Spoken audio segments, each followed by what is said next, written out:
Is that a tip or what? Hi, Bill Hafler here of Custom Auto Repair and Sales, Cars, East Dubuque, Illinois. This DVD is about a 68 Dodge Charger 440 RT restoration. Total price tag of about $104,000. And you'll see through this DVD, very extensive restoration. The motor is 498 cubic inches now. It's bored and stroked and dyno tested. The transmission is a TCI manual shift valve body 727 torque flight. It's got the 411 gears, posi rear end, all four-wheel disc brakes. The bottom of the car, the top of the car, everything was refinished, stripped down to complete bare steel, done with the acid primer, the color build fill primer. It's Sickens Lemon Twist Yellow, and the first thing we're going to show you is the car in its roughest form with aircraft stripper all over it, and then we'll take it to the story from there. Before we begin restoration of our 68 Dodge Charger RT, we first must do a complete disassembly of the car. Every nut and bolt was taken off this particular project. We began this project 1999. You can see there on the top we removed a lot of the old finish with an aircraft stripper, as you can see there. Inside the car we've got most of the interior removed. We're removing parts, labeling them with tape so we can see how the assembly is going to reoccur on this one. Inside the door there you can see the car was originally a lime green and was refinished with a dark green at one time over top. Right around there to the back we've got most of the old finish stripped off there. The back windows in this particular car held water down there in the bottom corners and leaked into the trunk, so this is what happened inside the trunk. Tire panels rotted. Oh, yeah. And also the back rear valance. Move over here and get the back. Smashed and all full of putty. Let me see here. And the lines aren't straight. Look at this. Mm-hmm. And it's all putty.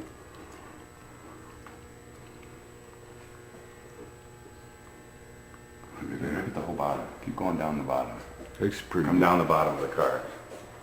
Because we're going to paint all this yellow. Everything that's coated, all this is going to be yellow. Oh, okay. Everything here will be, this is where the gas tank will attach. Mm-hmm. And the rear end mounts through here, the shocks here to this area. Uh-huh. And this will all be yellow. The seat belts here, all yellow. Body plugs. You want to do the other side? Is there anything over there? Go ahead if you want. Okay, we're over here on the... Yeah, we have some sound effects in this.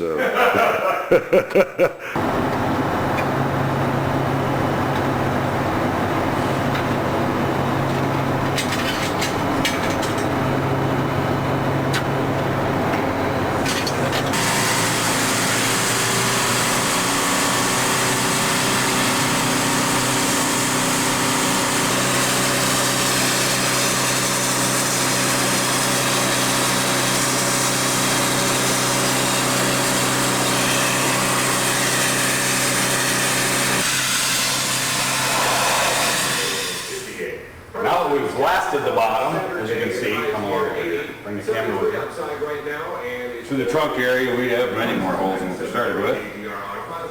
Dented rear panel, coming along the bottom, clean and silver. Down here in the back, driver's side, we have some small pinholes in the floor.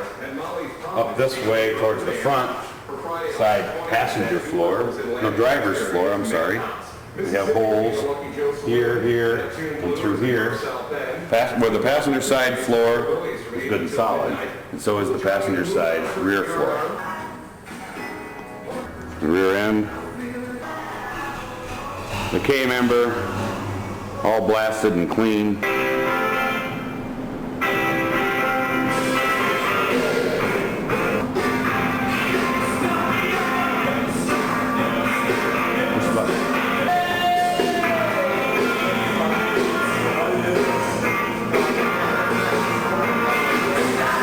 Before installing the new trunk floor, sheet metal, we must first remove the old by drilling out the spot welds and cutting out the excess metal with the plasma cutter.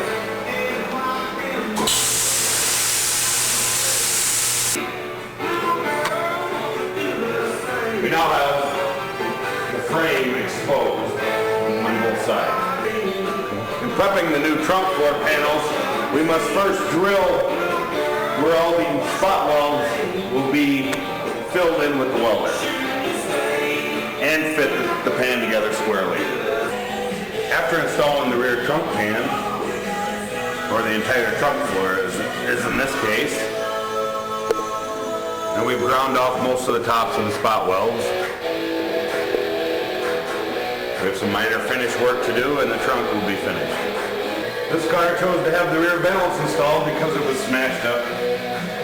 So we need to remove the old, which you can see we've already done, by drilling out all the spot welds.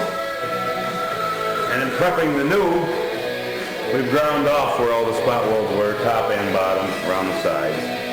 We've also fit the rear trunk pan with the rear 3/4 inch lip, top and bottom, that we're installing now, that was not installed on the aftermarket floor pan. Now that the rear valance is welded in, round structurally, we've started inside the trunk, fiberglassing and priming the middle trunk seam where the two pans are joined together. We've also installed the new rear trunk braces, top and bottom. And also the bottom side of the trunk pan, ribs made back into it and the seam hidden all at the end.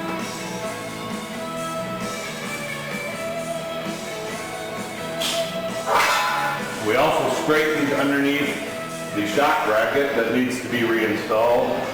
Steam from the trunk pan. To repair the rear floor pan, driver's side rear, we ordered the rear pan section that comes, as you can see, is the whole section without this hole bossed into it.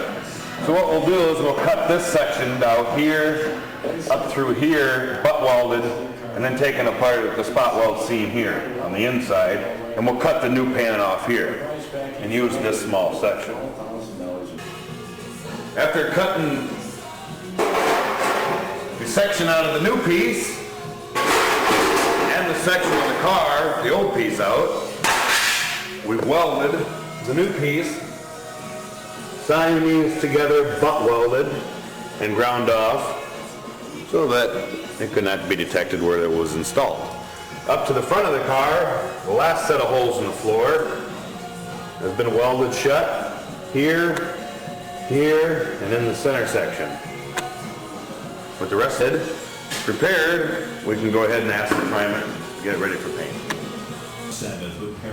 After we've welded all the holes from the previous dent puller shut, we went ahead and welded some nails on. We're pulling the low spots out of the quarter panel. And back here in the back, we've got some metal that needs to be shrunk. We can see it's moving too much. We've got too much metal. So we need to go ahead and shrink that. We're going to shrink the metal with our uni spotter. After laying up the bodywork and the putty, we went ahead and primed it with an acid primer and the yellow color build primer, and are now reblocking the quarter panel to straighten us and to give us our style line through the center with a trace coat on the bottom. And then we'll once again prime it and block it again. And we welded in one of the corner back window pieces. We're also going to finish cutting out the steel, replace the rusted out metal.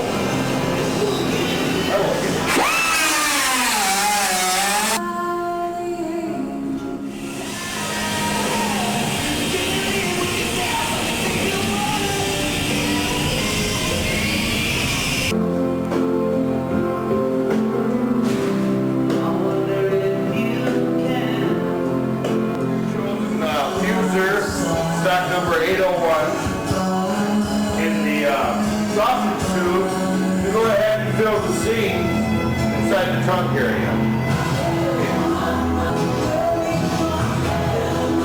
Primer, we've got the primer in there.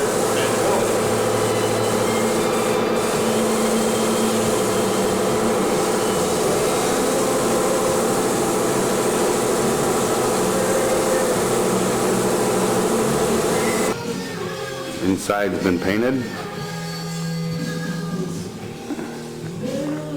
And the trunk has been primed.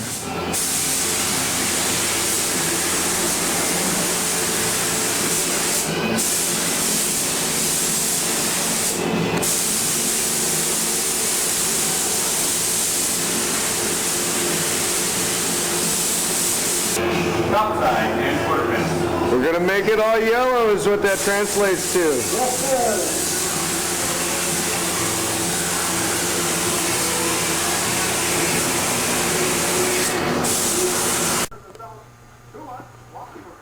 After sealing all the seams with the fuser 1, 2, 3 seam sealer, we're now ready to go ahead and apply yellow color build sealer and then go ahead and paint the bottom of the car.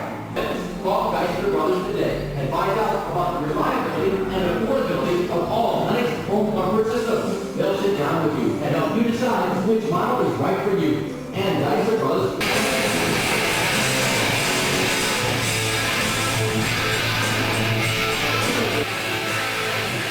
Inside the trunk.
Getting acid prime.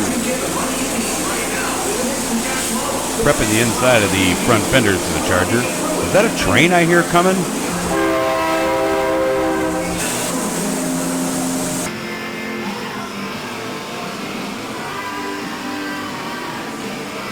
Final paint. Bill doing the straightening, making the car all pretty, ready to go.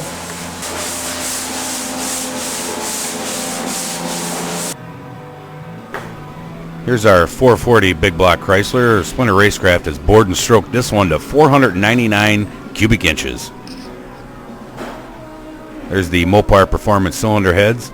Look in them exhaust runners there. You'll see David's cleaned them up and poured it and polished and also gasket matched them.